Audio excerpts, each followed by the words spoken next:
Antes que nada, pedirles nuestras más encarecidas disculpas por estos problemas técnicos de última hora. Sobre todo, profesor José Manuel Hernández, lo sentimos, y a todo el público aquí presente igualmente, pero a veces saben ustedes que los grandes eventos tienen estos pequeños percances de última hora. Se han solucionado y esperemos que la presentación de este magnífico libro luzca como realmente merece su contenido, no su portada, que es muy bonita, sino su contenido. Muchas gracias a todos por acompañarnos hoy en el Salón Noble, en el Salón de los Grandes Actos de nuestra corporación, para la presentación del libro Suelos Volcánicos de Canarias, un libro interesantísimo en esta tierra de volcanes que vivimos. Es una referencia en el conocimiento de los suelos volcánicos de Canarias. Aquí tenemos el mayor referente no solo a nivel canario, a nivel nacional, sino incluso a nivel internacional. El catedrático José Manuel Hernández Moreno es un referente en la materia en los suelos volcánicos, pero tanto en su vertiente agrícola como en su vertiente ambiental y forestal. Por lo tanto, sus conocimientos no se ciñen a una pura intelectualidad, sino que tienen unas aplicaciones prácticas en nuestro tejido social de una gran importancia. Este libro es el fruto de su saber científico. Y profesor, hojeando su libro, porque la verdad no me lo he leído, como ustedes comprenderán, pero yo sí soy muy curiosa intelectualmente y siempre que intervengo en un acto me hojeo este tipo de cosas. Bueno, mi familia va a encantar. Me he dado cuenta que, bueno, más bien he descubierto, lo puede decir aquí mi compañero de mesa, que además se lo pregunté a él, de una curiosidad científico-lingüística que me ha llamado la atención. A estos suelos volcánicos los llamamos endosales y no sabía yo por qué. Y es que resulta que viene etimológicamente de un vocablo japonés. En japonés significa negro y do, suelo. De ahí suelo negro, que aluda a la oscuridad del suelo volcánico originado por las cenizas, por las tobas, espumitas y otras eyecciones volcánicas que irrumpen de nuestros volcanes. De ahí que estos suelos volcánicos se llamen endosales. Son unos suelos que ni me atrevo a describir las características para estos que están los especialistas, pero ojeando me he quedado impresionada, también he encontrado mucho sentido a lo que estamos haciendo ahora en La Palma. Y en las islas que vivimos, con la geografía física que tenemos, que somos islas volcánicas, que siempre hemos estado muy honrados y con mucho honor llevamos que somos islas volcánicas, que siempre nos traen muchas alegrías, pero vamos a ser realistas. Últimamente nos ha traído de las mayores desgracias que hemos vivido. La erupción volcánica de Cumbre Vieja ha tenido de tragedia no solo la isla de La Palma, sino toda Canarias, toda España, y ha tenido una vocación de solidaridad de todos, porque la verdad nos ha devastado la isla, pero también nos ha creado más islas, nos ha creado más suelo volcánico. Hay que ser optimistas y en este sentido vaya mi solidaridad y toda la nuestra, la isla de La Palma, pero también en un sentido positivo tenemos más suelo volcánico en esta isla. Es por tanto un libro que será un gran referente a todos los niveles, tanto en la vertiente agroambiental como en la vertiente forestal, como en la vertiente agraria pura. Y además tendrá unas implicaciones prácticas enormes, de tal manera que muchos de ustedes que están aquí, veo intelectuales, veo gente de la universidad, veo gente del mundo agrario, del mundo forestal, del mundo político, de los servicios de agricultura, pues todos en su parcela seguro que encontramos en este manual grandes enseñanzas de aplicación práctica, que al mismo tiempo lo que harán es mejorar nuestros cultivos. Muchísimas gracias y en este momento cedo la palabra a don Domingo Ríos Mesa, jefe de Servicio de Agricultura y Desarrollo Rural del Cabildo de Tenerife, que actuará de presentador del libro. Gracias.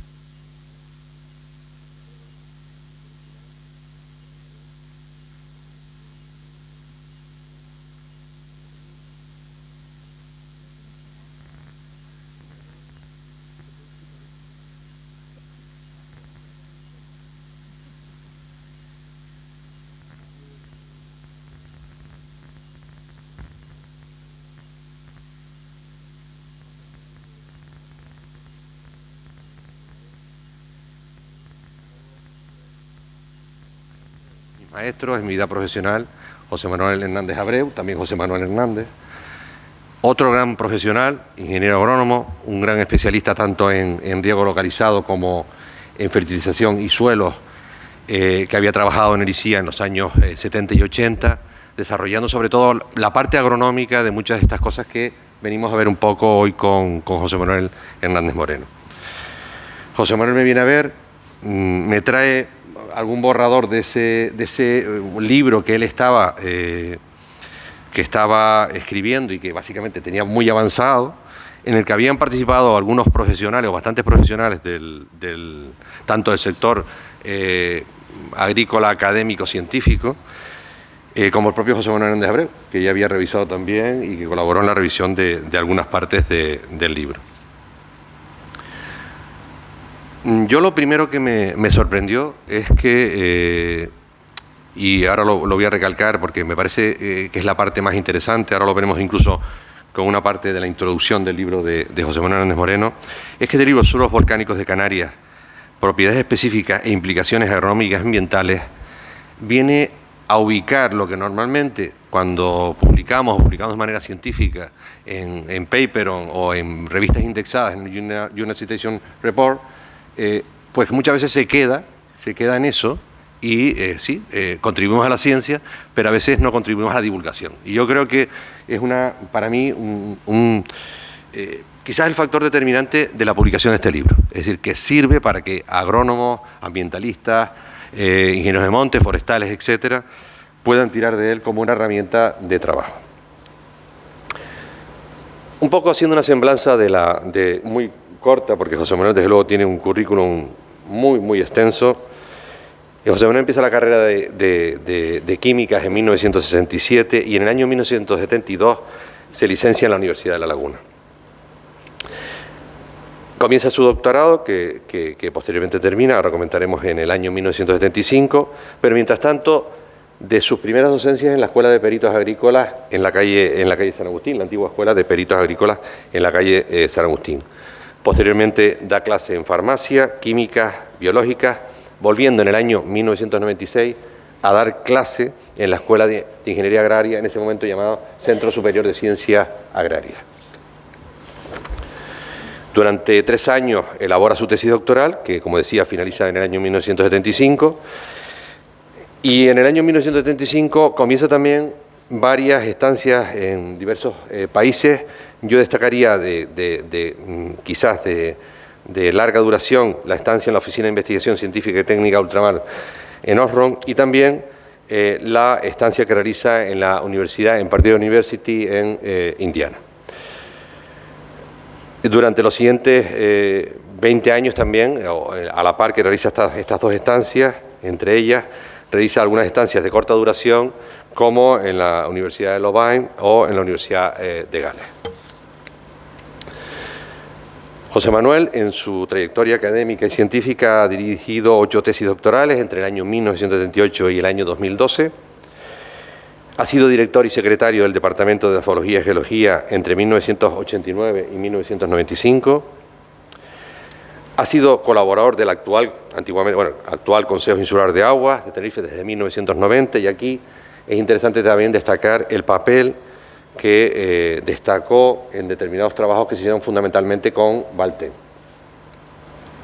También colabora con la Consejería de Obras Públicas, precisamente con el Servicio de Aguas de la Consejería de Obras Públicas. José Manuel Hernández Moreno, perdón, que voy a estar constantemente confundiendo, ha escrito 74 artículos científicos, de los que 19 están indexados en el primer cuartil, es decir, son Q1.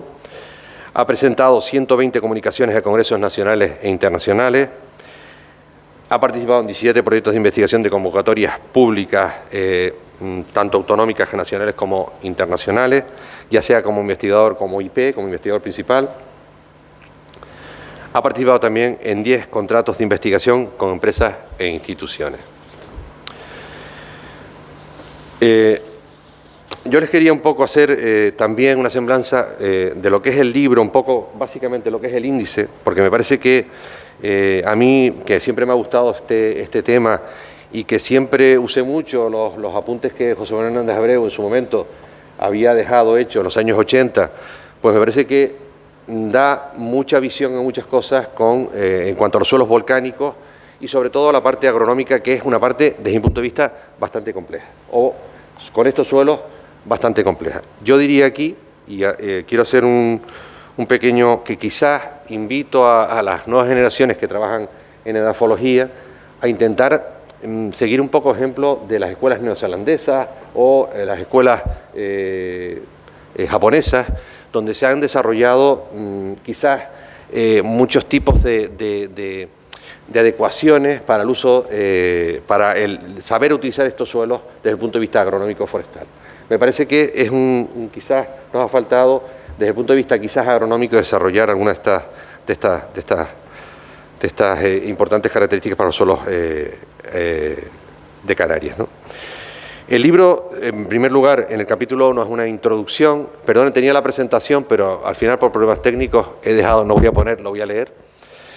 Incluso también decir que tenía varias fotografías de José Manuel Hernández Moreno en la Escuela de Peritos, después en algunas fincas, es decir, que me parecía que era simplemente un homenaje a esos trabajos que empezaste allí en la calle San Agustín, ¿no?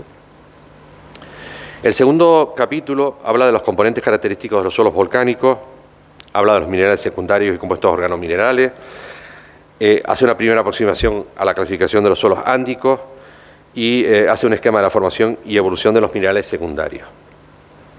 El capítulo 3, con las características químicas, habla de la capacidad de intercambio iónico. Yo aquí destacaría algunas cosas, y de hecho tenéis una gráfica que no voy a poder poner sobre las relaciones que establece y las diferencias en cuanto a diferencias importantes entre la CID y la SIG efectiva. Me parece que es un tema también de bastante interés. Después de la retención específica de cationes y aniones, nutrientes y elementos traza.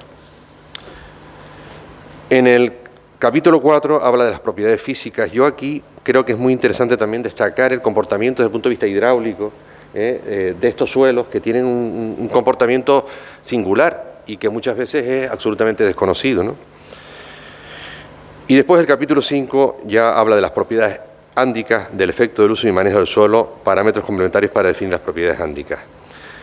Y aquí habla incluso pues, de los trabajos hechos con Baltén, de los suelos Baltén, es decir, que me parece un trabajo siempre, yo creo que muy aplicado, porque lo que hace es relacionar todas las publicaciones científicas que ha hecho José Manuel en su vida con su experiencia y también con una faceta muy divulgadora. Y así, al final hay un listado de símbolos y acrónimos, al final las referencias bibliográficas. Yo quería destacar y comentar 3 párrafos del libro que me parecen de la introducción. La introducción me parece de verdad muy interesante, un poco por lo que comentaba incluso antes la vicepresidenta. Y voy a leerlos porque me parece que son dignos de comentarios, no solo para este libro, sino para muchos libros que quieren ser divulgadores en el mundo científico. Como se verá en capítulos posteriores, las relaciones entre los componentes característicos de los suelos ándicos y sus propiedades están relativamente bien estudiadas en Canarias. Sin embargo, son muy escasos los estudios agronómicos y ambientales en los que se identifiquen los tipos de suelos y procesos físicos y químicos específicos asociados, lo que impide la adecuada interpretación de sus resultados. Además, en general, los estudios básicos se encuentran en publicaciones científico-técnicas, lo que dificulta su divulgación. Para complicar más aún el tema, hay que añadir que con frecuencia la caracterización de componentes y propiedades de los suelos ándicos requieren análisis o interpretación específicos. Me parece que viene un poco a decir lo que quería decir, lo importante de trasladar lo que se publica en revistas científicas al mundo de la divulgación, de dejarlo para que los que van a trabajar, ingenieros técnicos, graduados en ingeniería agrícola, ingenieros de monte, ingenieros forestales, puedan de verdad tener una interpretación sencilla y rápida a la hora de trabajar. Y desde luego en este suelo hay muchas, desde mi punto de vista, curiosidades. El segundo párrafo dice: uno de los objetivos de este libro es precisamente contribuir a llenar este vacío con la recopilación de estudios en el terreno o simulación en laboratorio de los efectos del manejo de los suelos ándicos y las repercusiones agronómicas y ambientales. El segundo objetivo trata del estudio de los aspectos más importantes de la metodología utilizada para la caracterización de los suelos ándicos. El tercer párrafo Esta obra pretende ser divulgativa, al tiempo que un documento de consulta, muy importante, un documento de consulta para usuarios del suelo y expertos en agronomía y medio ambiente, así como estudiantes de distintas disciplinas. Los diferentes capítulos constan de una información teórica mínima imprescindible. De hecho, José Manuel aporta varios apéndices en el libro, en diferentes capítulos, que me parecen muy interesantes. Y ejemplos basados en experiencias de campo e investigación en las Islas Canarias. Cada capítulo contiene un apéndice en el que se da información teórica complementaria y otros datos de interés sobre los temas tratados.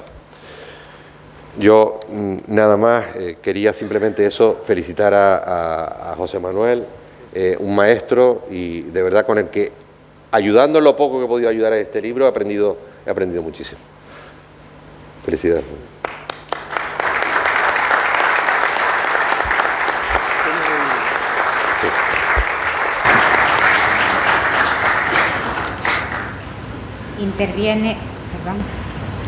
Interviene ahora el artista, interviene ahora el maestro, el catedrático José Manuel Hernández Moreno, que nos va a dar unas palabras y nos va a hacer una intervención de su libro.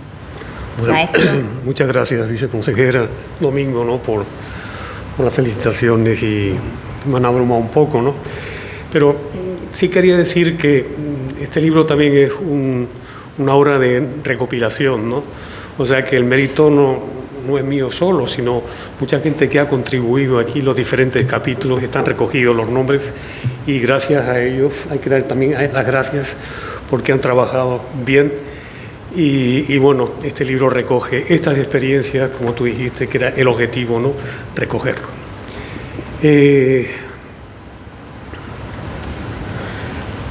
Ya esto lo ha dicho Domingo, los dos objetivos del libro, la contribución, ¿no? Llenar el vacío, y luego la evaluación metodológica utilizada para caracterización de los suelos ándicos, ¿no?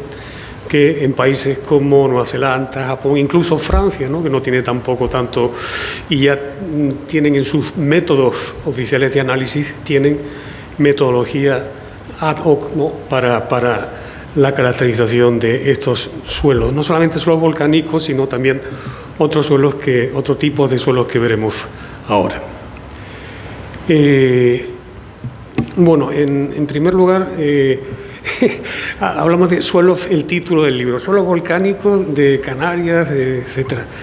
Y la primera pregunta sería, ¿qué diferencia hay entre los suelos volcánicos y otros que no lo son? Bueno, pues los suelos volcánicos se forman a partir de unas rocas ricas en vidrios, rocas piroclásticas, cenizas, etcétera, y se alteran muy rápidamente. Entonces forman productos metaestables, productos llamados amorfos, ¿no? O de ordenación de corto alcance, que bueno, pues tienen una duración que puede ser, no sé, 10.000 años, ¿no? Ya veremos un ejemplo aquí. Y bueno, pues rápidamente entre comillas, van a evolucionar a suelos, digamos, más normales, ¿no? Ahora veremos las características. Antes de pasar precisamente a ver las características de los suelos, quiero hacer mención a un proyecto que permitió darnos cuenta, ¿no? del problema, la problemática, ¿no? De la caracterización, el comportamiento de estos suelos. Y bueno, se trata de un proyecto, el proyecto Balten, ¿no? Que fue un proyecto multidisciplinar clave para entender, ¿no? el tratamiento de aguas, la reutilización, ¿no? de aguas en Canarias, que creo que empezó en el año 94.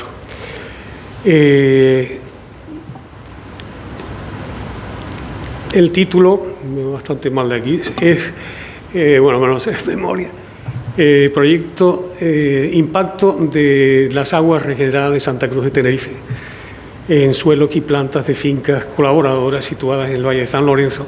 Luego se incorporaron unas fincas de Arico y bueno, pues en general son fincas de Sorribas con suelos de préstamo, es decir, suelos que no son in situ, no son en otros sitios, son suelos sorribados, ¿no? Y luego también, exceptuando las fincas de Arico, donde son suelos in situ, ¿no? Concretamente son suelos de Zahorra, que son bastante también específicos, ¿no? en su comportamiento. Bueno, la Sorriba, esto sería el Valle San Lorenzo en 2006.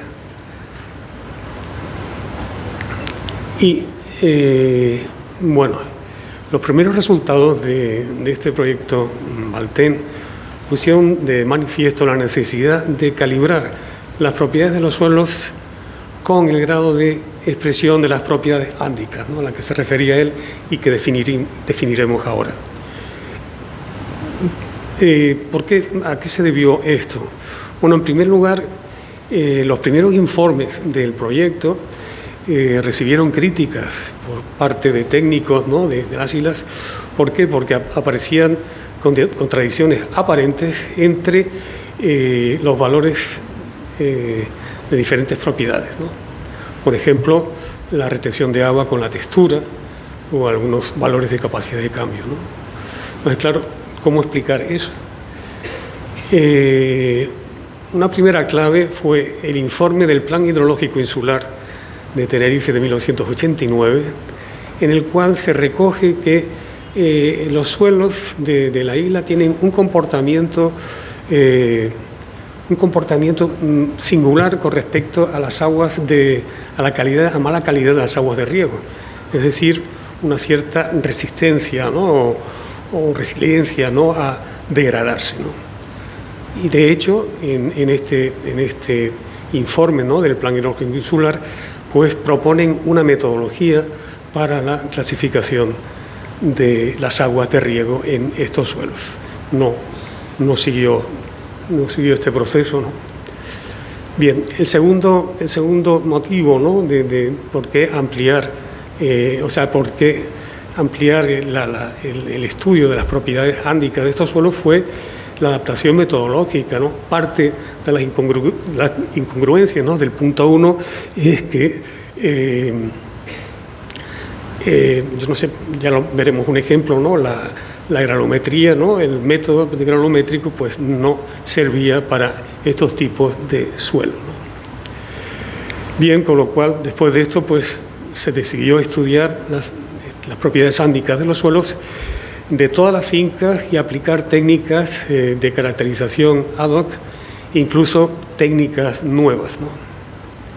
Bien, bueno, pues a estas alturas de la película, ¿no? Como dirían aquellos, estarán deseando conocer qué son estos suelos ándicos, ¿no? y qué propiedades específicas tienen, ¿no? Simplemente ver un poco, me permiten ver una reacción, ¿no? de la alteración de rocas volcánicas. Tenemos los silicatos, que son las unidades, ¿no? de las rocas, y tenemos la alteración fundamentalmente, pues una hidrólisis con anhídrido carbónico y agua, normalmente asistida por exudados foliares, etcétera, ¿no?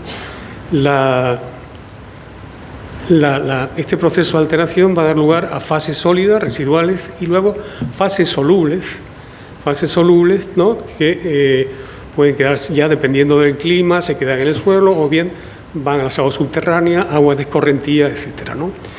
Y bueno, aprovecho aquí para decir que la alteración de estos vidrios rápida, ¿no? de vidrios volcánicos, etcétera, pues da lugar a sílice. De hecho, la sílice y aguas bicarbonatadas. De hecho, las aguas subterráneas de Tenerife, volcánicas en general, son muy ricas en sílice y también son aguas bicarbonatadas, sódicas o magnésicas o sódico-magnésicas, ¿no? Bien, también aprovecho para, ya que tenemos la reacción aquí, ver que aparece CO2 y agua, y este proceso, ya que estamos con el cambio climático, que parece que en una intervención que no se hable de cambio climático no es tal, ¿no? Bueno, pues la alteración con CO2 y agua es de los procesos más importantes de consumo de CO2, ¿no? de zinc, de anhídrido carbónico. Aprovecho aquí para dejarlo. Estos fases sólidas, en las primeras etapas de la alteración, pues van a ser silicatos de aluminio amorfos, o también se llaman de ordenación del corto alcance, muy poco cristalinos, y oxidróxidos de hierro y de aluminio. Aquí tenemos, por ejemplo, un suelo vítrico, un suelo reciente, ¿no? Aquí es la isla del Hierro, ¿no? En la dehesa. Y tenemos, fíjense, la formación, son suelos bastante permeables, la acumulación de sílice sobre una toba basáltica, ¿no? Bueno, se forman estos duripanes, ¿no? O horizontes de acumulación de silicio. Bueno, aquí vemos los primeros estadios de la alteración. Esto tiene, no sé si tiene, de la alteración de unas cenizas volcánicas de picón, y vemos como una alteración que está asociada a raíces, ¿no? Por aquí percola el agua, hay exudados foliares, por lo tanto hay una alteración diferencial que sería el primer estadio, ¿no? de la formación de estos suelos. Fíjense, esta que parece arenita, ¿no? En realidad son microagregados, ¿no? Hay bastante arcilla ahí, aunque no lo parezca. Bien, simplemente rápidamente los componentes principales pues serían estos silicatos alumínicos amorfos. Aquí tenemos, son nanopartículas, ¿no? Fíjense las esferas de la alofana que tienen del orden de, fíjense, en diámetro en nanómetros. Y estos, fíjense que también tienen una serie de poros en los cuales entra el agua y solutos, y entonces, bueno, va a ser responsable no solamente de propiedades físicas, sino también propiedades químicas, me refería, sino también propiedades físicas. Y, por ejemplo, el comportamiento dieléctrico parece que puede estar relacionado con esta estructura, ¿no? El comportamiento dieléctrico especial de estos suelos. Asociado a esta alofana, pues tenemos la imogolita, que son también, es un silicato de composición similar, pero aparecen fibras, lo pueden ver aquí. Entonces, no sé si esto tiene el...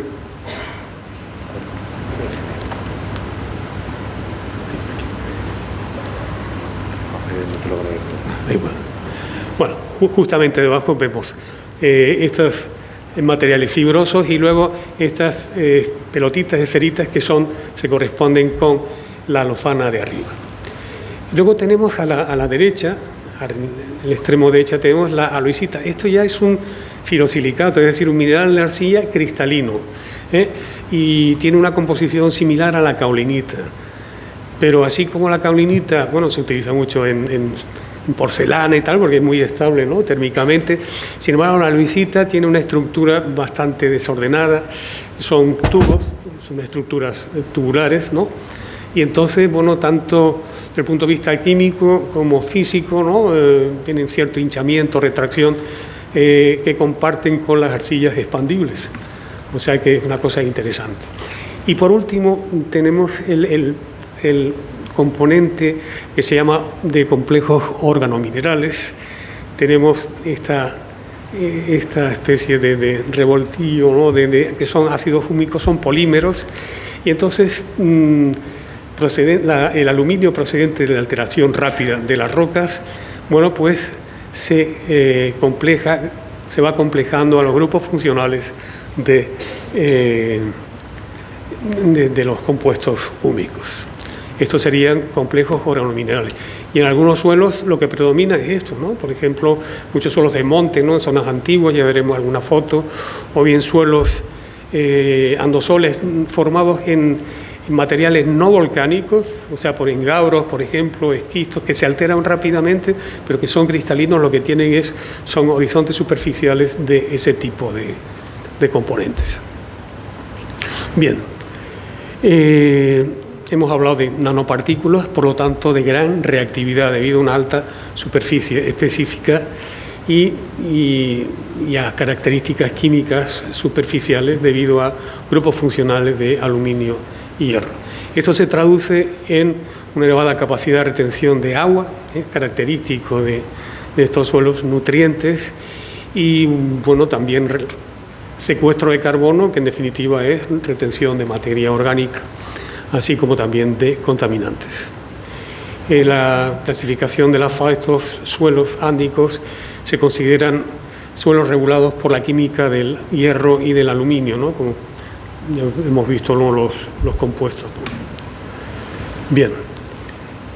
Otros suelos que también están dominados por estos compuestos son suelos tropicales y subtropicales ricos, ¿no? En óxidos de hierro que comparten por lo menos una parte de las propiedades químicas con los suelos ándicos. Las propiedades ándicas finalmente se definen por 3 parámetros de diagnóstico. Una densidad aparente muy baja, 0,90 gramos centímetro cúbico, una capacidad de la cantidad de componentes reactivos de aluminio y hierro, es decir, en este caso se aplican disoluciones selectivas que disuelven el material amorfo pero dejan intactos o alteran poco los materiales cristalinos. Entonces se hace esta extracción concretamente con oxalato amónico y entonces tenemos una serie de valores. Esto se ha calibrado con muchas propiedades del suelo, concretamente un 2% de aluminio y hierro. Y finalmente tenemos un índice de reactividad que sería un índice de retención de solutos, como puede ser inicialmente el índice de reactividad. Esto es un test que se hacía, que procede de Nueva Zelanda, son el test con fluoruro. El fluoruro reacciona rápidamente con estos materiales amorfos y libera OH, con lo cual el pH del suelo sube en menos de un minuto, incluso suelos ácidos, ¿no? Finalmente se ha optado por la retención de fosfato porque tiene unas aplicaciones, ¿no? Agronómicas, y entonces, bueno, pues concretamente, bueno, pues por encima del 90% de la retención de fosfato de una solución de 1 gramo por litro, bueno, pues se considera ya una propiedad ándica. Aparte de estos 3 parámetros, tenemos que los suelos deficientes se incluye el vidrio volcánico dentro de las propiedades ándicas. ¿Por qué se incluye el vidrio volcánico? Porque se alteran tan rápidamente que van a proveer con el tiempo más suelo, o sea, con lo cual vamos a tener ahí, digamos, una despensa, ¿no? De suelo que va a ir apareciendo paulatinamente. Bien, pues después de esta pequeña introducción vamos a revisar rápidamente algunas propiedades físicas en primer lugar. La baja cristalinidad, que ya hemos hablado, y la gran hidratación da lugar a una especie de comportamiento de geles, ¿no? Un comportamiento de geles que son muy sensibles a la desecación. De hecho, estos suelos, la capacidad de retención de agua se pierde con la desecación, o sea que es un aspecto de la degradación del suelo, en su manejo es muy importante, no dejarlo secar. Suelos ya en andosoles, ¿no? Que son donde están expresados al máximo las propiedades ándicas, por ejemplo en Hawái, que está en la zona baja y se cultivan, pues la desecación da lugar a, bueno, rápidamente que forman arenas. Es una desecación irreversible, ¿no? Y forman arenas totalmente duras, ¿no? Bien, estas partículas se agregan. Una característica es la agregación de partículas primarias en un sistema, ¿no? de agregado jerárquico, y la consecuencia es que una baja densidad aparente, que ya vimos que era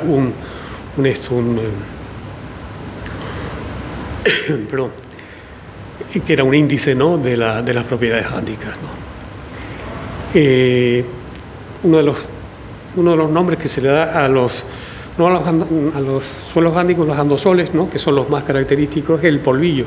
No sé si lo habrán. El polvillo quiere decir que al secar el suelo, sobre todo los horizontes superficiales, estos agregados, ¿no? Pierden coherencia entre ellos y bueno, son arrastrados por el viento, ¿no? Y hay una erosión eólica importante. Hablábamos antes de la data del Coronado, cuando sí, la deforestación, y bueno, parecía uno que andaba sobre polvos de talco, ¿no? Bien, bueno, ya vamos a incidir en la capacidad de cambio que se reduce, ¿no? Cuando hay desecación. La estructura del suelo, aparte de cuando no hay una desecación importante, es muy estable, y hay una dificultad de dispersión granulométrica por los métodos convencionales, ¿no? Como consecuencia, la textura aparente en campo es más gruesa que la real, ¿no? Y esto da lugar a que a veces el suelo dice, bueno, estos son suelos arcillosos que tienen una conductividad hidráulica que no se corresponde, ¿no?, con la textura, ¿no? Y bueno, ya hablaste antes, Domingo, del comportamiento hidrológico particular, ¿no? O sea, conductividades hidráulicas frecuentemente superiores a la esperada atendiendo a la textura. Una propiedad física particular y que siempre se atribuye a las arcillas hinchables son los fenómenos de hinchamiento y retracción. O sea que estos suelos siempre se han considerado estables, ¿no?, a la desecación, el volumen, pero no es así. Si no están degradados, el hinchamiento y retracción puede ser comparable al de una arcilla hinchable, a una momorillonita. Y esto, bueno, se estudia en los años 60, ¿no?, en la zona de Oregón, en Japón, por las propiedades mecánicas importantes que implica, ¿no? Y finalmente destacar, y ya lo hablamos antes cuando hablamos del plan hidrológico insular, de la resistencia a la degradación por solidificación con el riego de aguas de mala calidad de estos suelos. Esto es un poco lo más relevante de las propiedades físicas, y vamos a ver un par de ejemplos. Aquí tenemos el método de dispersión. Aquí uno de los problemas es obtener una buena dispersión del suelo para hacer el análisis mecánico. Entonces tenemos aquí la arcilla, el método estándar, el método que se utiliza en España, los métodos españoles, es el hexametafosfato con una serie de agitadores especiales, ¿no?, que dan vueltas. Sin embargo, aquí en el método del NIA utilizan una batidora. Se sigue utilizando una batidora con hexametafosfato. Bueno, no voy a meter ahora el mecanismo, ¿no?, pero fíjense, al comparar la arcilla extraída con hexametafosfato con la arcilla extraída por un método que lo utilizan, ¿no?, en Francia, ¿no?, que son la utilización de resinas catiónicas. Fíjense, por ejemplo, los colores naranjas, que con un 30, un 40%, 50% de arcilla, de verdad, bueno, pues tenemos un 10% de arcilla nada más, o sea, que daría lugar a un suelo arenoso. Entonces, por ejemplo, hay suelo organomineral, que está, pues, prácticamente se destruye, ¿no?, con hexametafosfato, y es un caso aparte. Y ya luego los otros suelos, estas son fincas de Valtén, ellas se aproximan a la relación 1:1 que cabría de esperar al comparar dos métodos que van a hacer arcillas. Esto fue una de las causas, me acuerdo, una anécdota, un conocido amigo un conocido técnico que trabaja en Traxa, vino una vez al departamento a traer unos análisis que le habían hecho en Madrid. Y entonces, bueno, pues era para impermeabilizar un cono volcánico, ¿no? Y entonces, claro, era esto, ¿no? O sea, resulta que incluso me trajo la muestra, digo, mira, esto es arcilla. Y entonces eran muestras muy ricas en hierro, muy difícil de dispersar. Y luego me dio el análisis de rayos X y dice, esto es caulinita. Digo, no es caulinita, es parecido, pero no. Dice, pero bueno, ¿dónde está esto escrito? Digo, está escrito, como lo hacíamos antes, está escrito en tesis, está escrito en publicaciones, ¿no?, extranjeras, todo esto. Bien.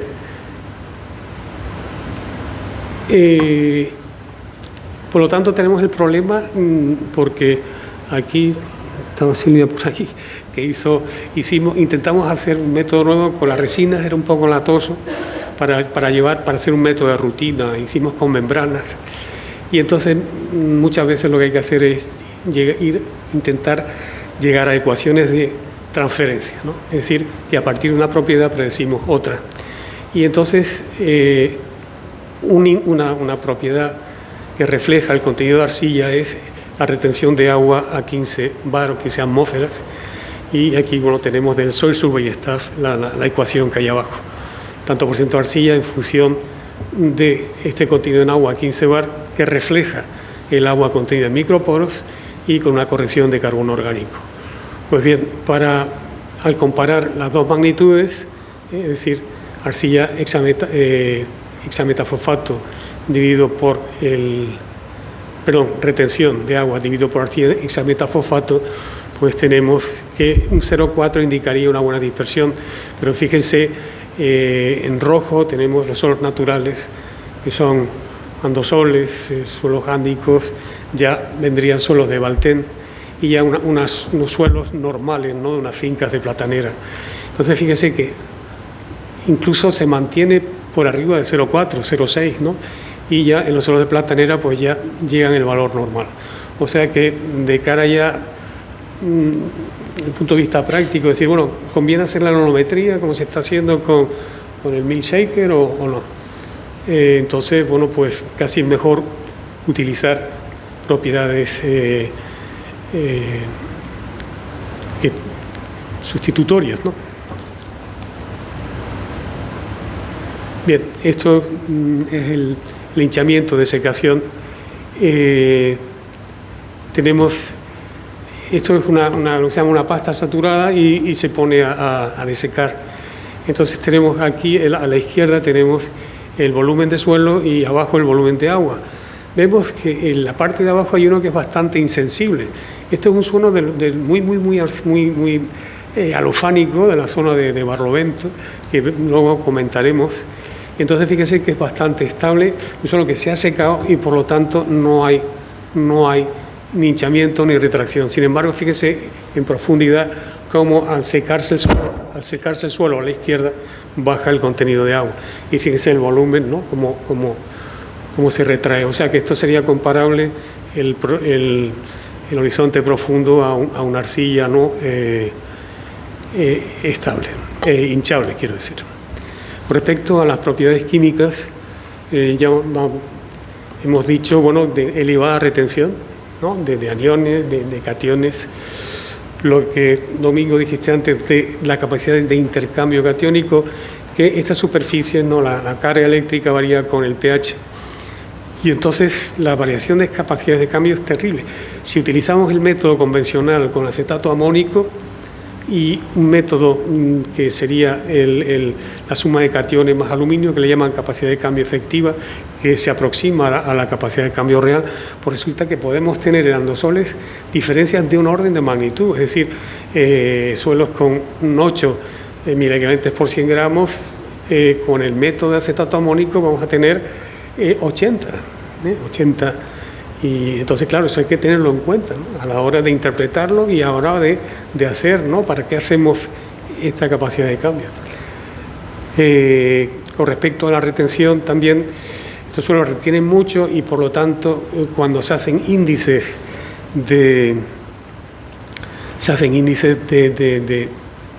fósforo, potasio, etcétera, asimilables, que normalmente se hace una disolución, por ejemplo el fósforo es una disolución con bicarbonato. Entonces, bueno, pues como retienen tanto, quiere decir que la planta toma el fósforo de la disolución del suelo. Si retienen mucho, pues va a dejar muy poco fósforo. Hay que fertilizar más. Y entonces vamos a tener fósforo asimilable muy grande. Bueno, esto se refleja aquí.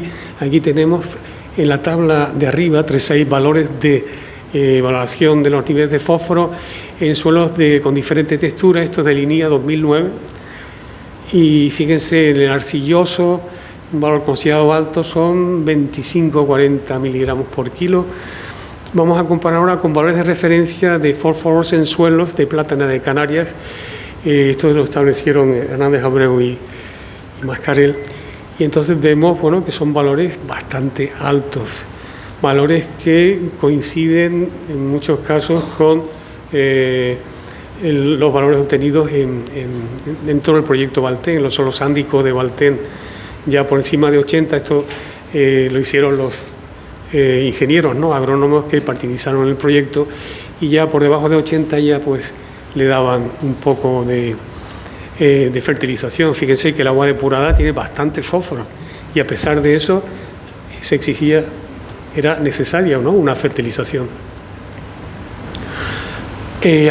Tenemos fósforo y, bueno, merece la pena unas palabras brevemente sobre el potasio, ¿no? El potasio también son valores muy altos, ¿no?, Entonces, esto también es debido a que, por ejemplo, la luisita fija potasio, algunas alfanas fijan potasio. Y entonces, claro, tenemos suelos que aparentemente son ricos en potasio cambiable, que sería en este caso el índice de asimilabilidad, y resulta que hay respuesta a la fertilización potásica, ¿no? O sea que es algo también a tener en cuenta en el manejo de estos suelos. Luego también, ya que estamos en zonas volcánicas, hay unos suelos muy particulares, y bueno, hay bastante, ¿no? El sureste, sobre todo de Tenerife, que son no solo sobre pumitas, de Sahorra, etcétera, y estos tienen zeolitas. Entonces podemos tener valores de potasio de cambio en suelo sin fertilizar, de 25, de 30 milequivalentes por 100 gramos, ¿no? Y entonces, bueno, ¿de dónde viene eso? Bueno, porque hay zeolitas y es muy frecuente estos valores asociados a zeolitas.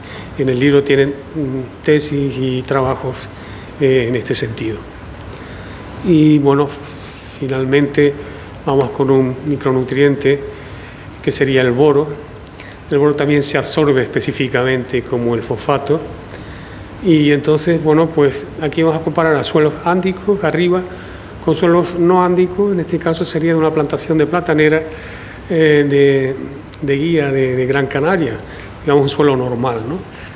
Entonces fíjense que para un boro asimilable entre 6 y 12, ¿no?, que ya estaría dentro de valores tóxicos. Esto es el que se extrae con agua caliente, o sea que ya más de 5 es tóxico. Pues tenemos valores de 30 a 60 que son normales en hoja, ¿no? Sin embargo, en los suelos de Gran Canaria, 4 o 6, y llegamos ya a valores que se acercan 240 a valores tóxicos, ¿no? O sea que también hay que tener en cuenta esto, ¿no? Y que muchas veces, sobre todo el boro, dependiendo de invierno o verano, pues se disuelve más o menos. El agua depurada, que también con 2 ppm de boro, pues hacía falta muchas veces poner boro, ¿no?, añadir boro. Bien, estos ejemplos nos indican que, bueno, pues que este tipo de suelos merecen, ¿no?, un manejo particular y merecen que se caractericen con unas técnicas no adecuadas. Bien, y finalmente, no me acordaba, eran los metales pesados. Igual que boro, igual que el fósforo, los suelos ándicos retienen los metales pesados. Un problema aquí que los suelos basálticos son muy ricos en metales pesados, en cobre, níquel, manganeso, cromo. Y entonces, bueno, en hierro, ¿no?, por supuesto, son ferromagnesianos. Y entonces, bueno, el contenido de hierro, por ejemplo, está relacionado con, la cantidad de metales pesados relacionado con el contenido en hierro. Esto quiere decir que para interpretar los valores de metales pesados no hay más remedio que calibrar con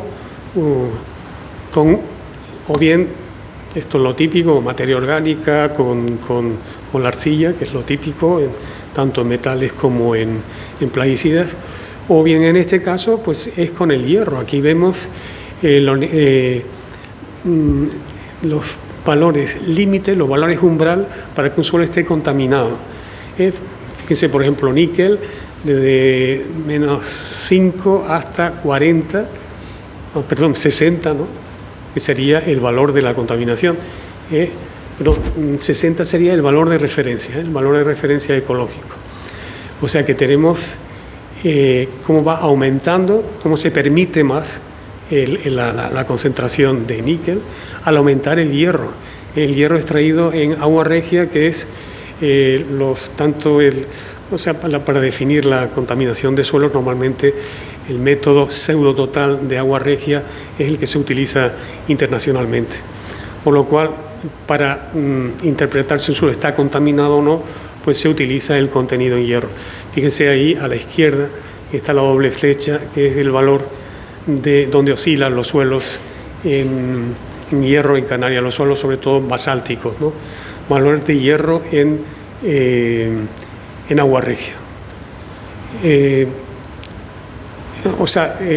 La estandarización de estos valores por el hierro es importante, pero también hay que tener en cuenta que estos metales pesados, la barrera, digamos, suelo-planta, es muy alta en el caso de que haya óxidos de hierro, de manganeso, porque se absorben y entonces atenúan, ¿no?, la acción tóxica de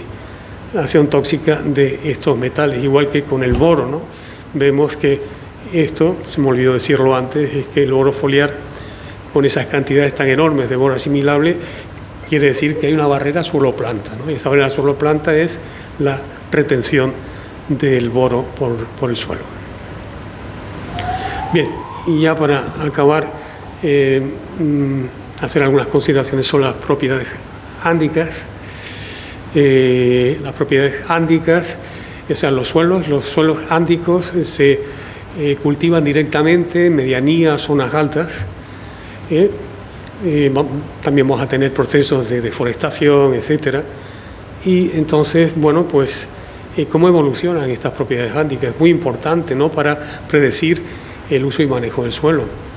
Y luego también tenemos los zorribas, ¿no?, de estos suelos de préstamo, ¿no?, que también van a estar sometidos a fertilización intensiva y que van a evolucionar, a degradarse, a contaminarse.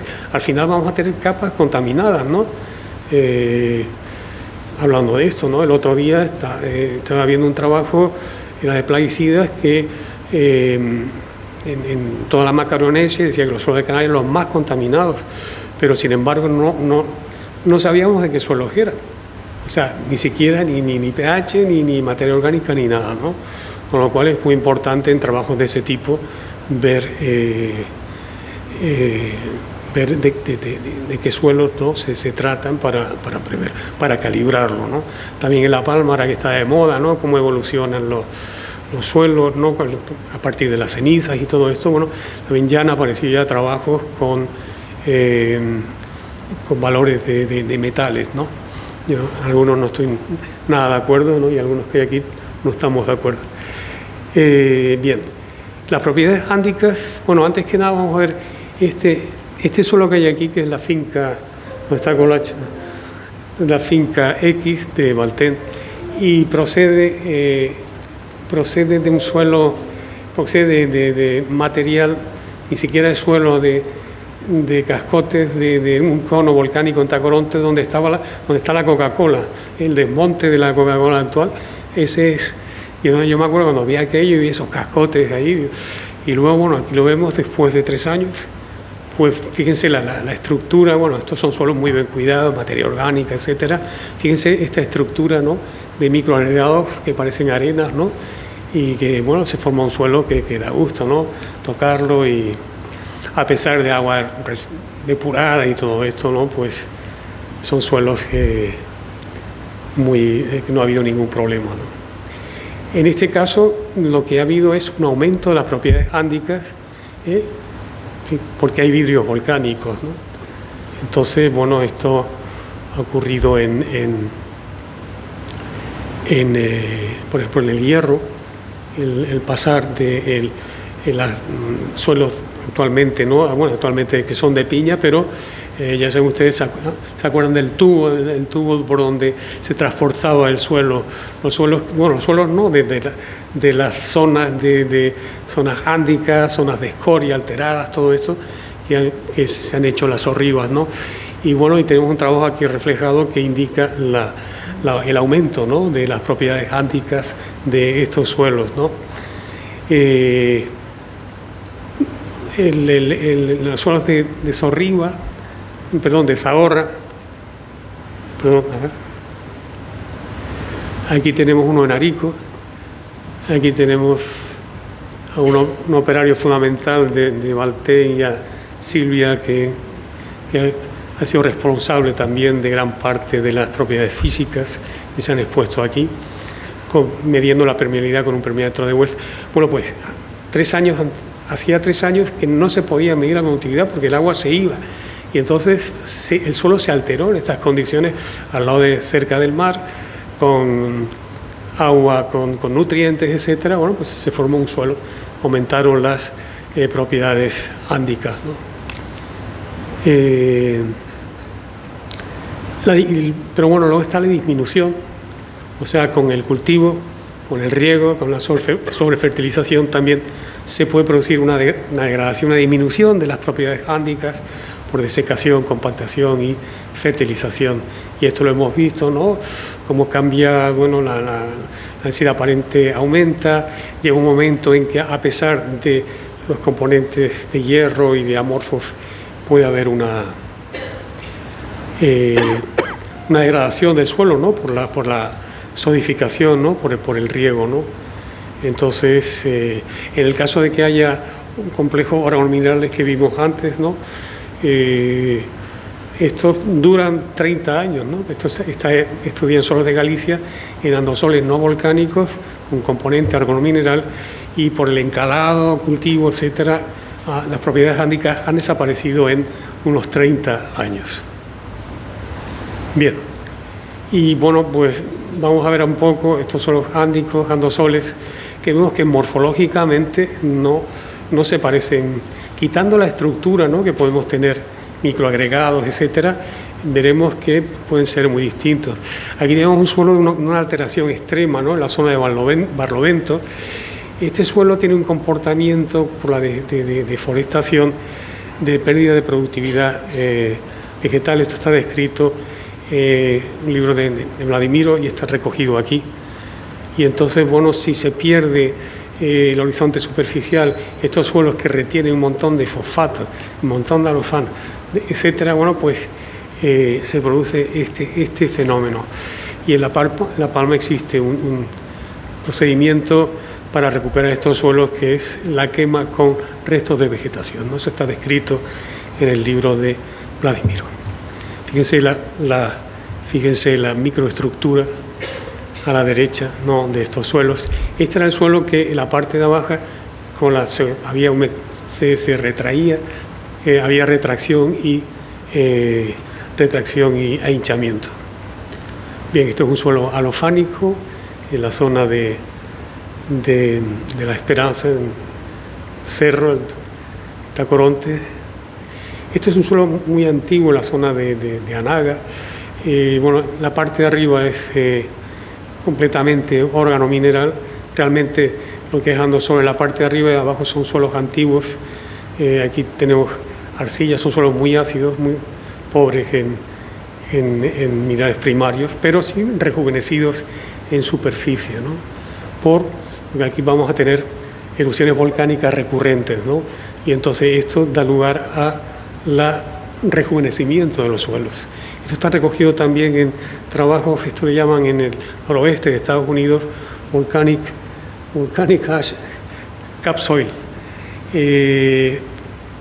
porque al rejuvenecerse, bueno, pues la productividad vegetal, medio forestal, etcétera, bueno, pues aumenta bastante. Está recogido también aquí al final del libro. Estos ya son suelos muy recientes, un suelo vítrico que llamamos en la zona de Chío, y también un suelo vítrico, pero en este caso es con pumitas.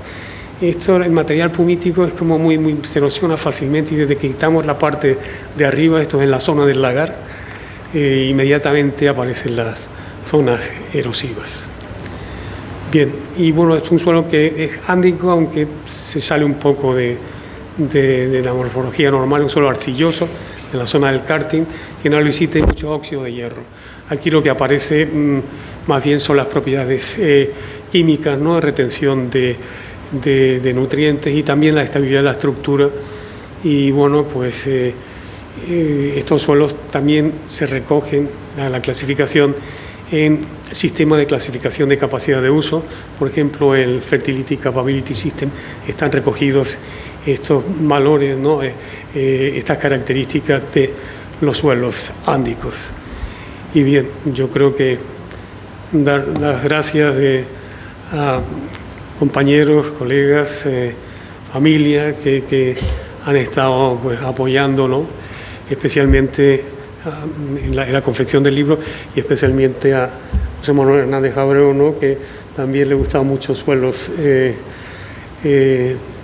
volcánicos, ¿no? de Sudamérica, Centroamérica, y Domingo, que se ha encargado de la edición y también de muchos aspectos, ¿no? De la confección del libro. Muchas gracias a todos por su asistencia.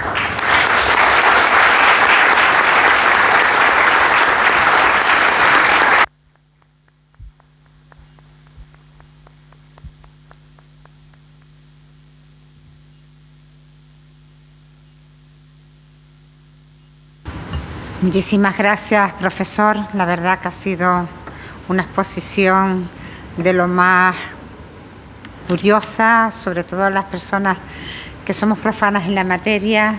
Nos ha encantado oírle y, como siempre, descubrimos que tenemos en Canarias un foco de tantas cosas variadas que estudiosos como usted son los que lo ponen en valor. Muchísimas gracias. A continuación, toma la palabra el consejero de Agricultura, Ganadería y Pesca, mi compañero Francisco Javier Parrilla Gómez. Muchas gracias, presidenta. Bueno, me gustaría saludar a Cristo González, representante de Si Podemos Canarias, y a la portavoz del Partido Popular, Saida Cantera, que nos acompaña también aquí. Y como no, de verdad, nuevamente, don José Manuel Hernández Abreu, gracias por estar siempre en el ámbito de este cabildo. De verdad, es un apoyo para el ámbito político, porque es que veo en mis técnicos, en nuestros técnicos, el reflejo de su trabajo y la importancia que tenemos en esta isla, en el ámbito agronómico, en agrícola, ganadero, y en el ámbito del desarrollo rural y en el ámbito del extensionismo agrario, viene de un trabajo de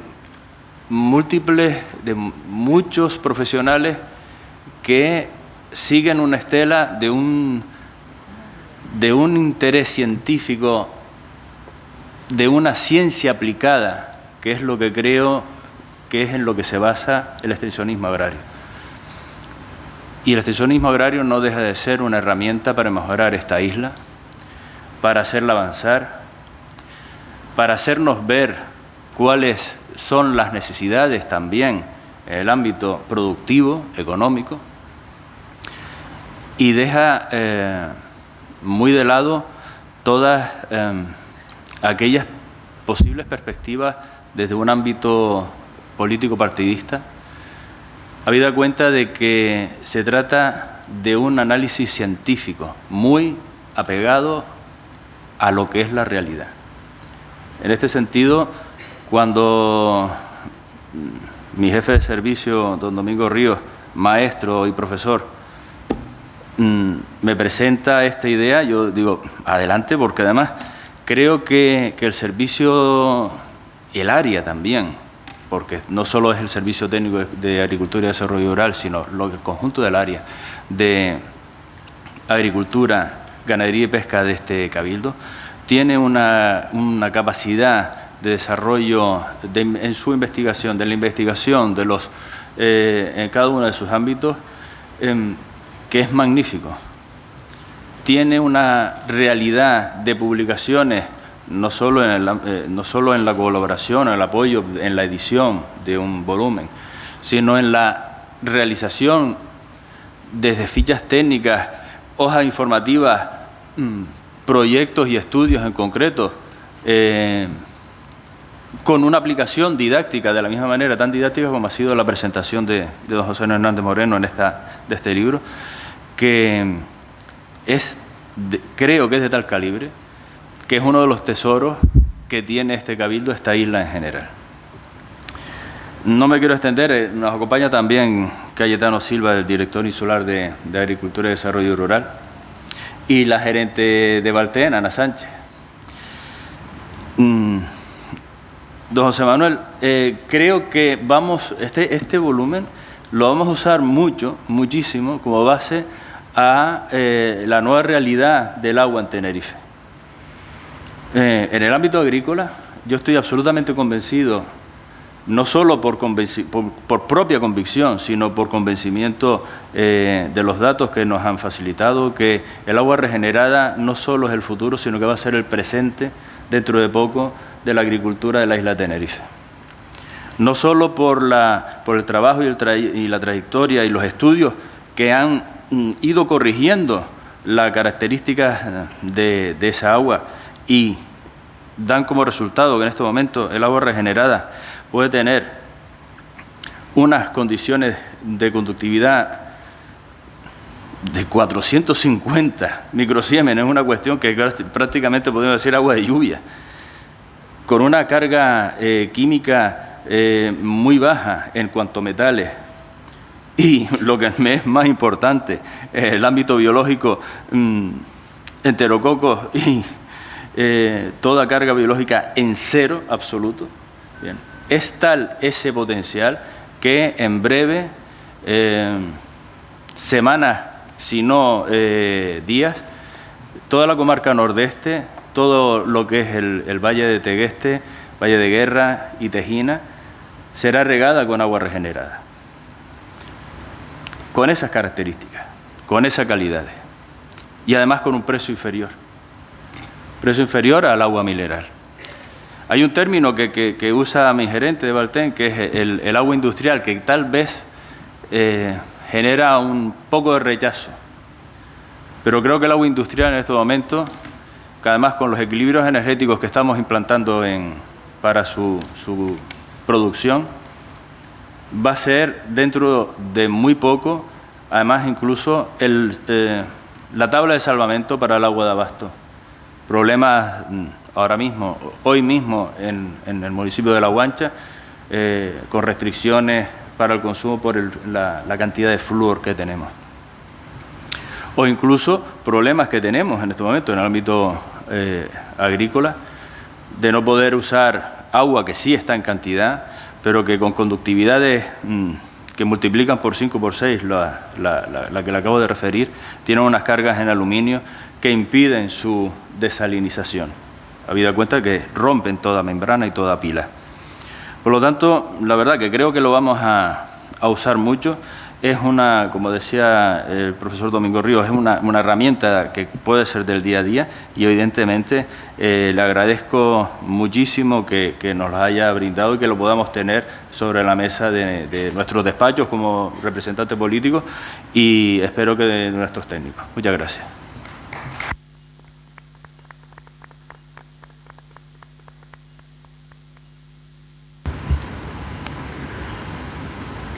Gracias, consejero. Desde luego, Javier, estoy de acuerdo contigo en que la Consejería de Agricultura, Ganadería y Pesca en el Cabildo es un referente y también va a ser un referente en la edición de libros como este. Comenzamos con este libro precisamente la Consejería en la edición continua de libros divulgativos de tal manera que acerque a la sociedad estos trabajos científicos de un nivel tan alto que a veces a la plebe, a la que lo desconocemos, nos produce cierto rechazo y sin embargo cuando nos lo explican nos maravilla y al mismo tiempo lo más importante, sirve al sector para que sea un sector, ayudará a los agricultores y al ámbito forestal y al ámbito ambiental para que sea muchísimo más productivo. En este es la primera edición. Felicidades, Domingo, porque sé que tu contribución ha sido también importante, pero sabemos que en otros sectores de la Consejería se está trabajando en esta línea y será la primera edición de otros tantos libros que tendremos el honor de presentar en este salón. Concluimos el acto, como no, felicitando al autor. Muchísimas gracias, profesor José Manuel Hernández Moreno, muchísimas gracias. Ya le he dicho que de aquí no se levanta sin dedicarme el libro, eso se lo aseguro, y confiando que este libro tenga la difusión que esté a la altura del conocimiento que transmite. Muchísimas gracias, profesor.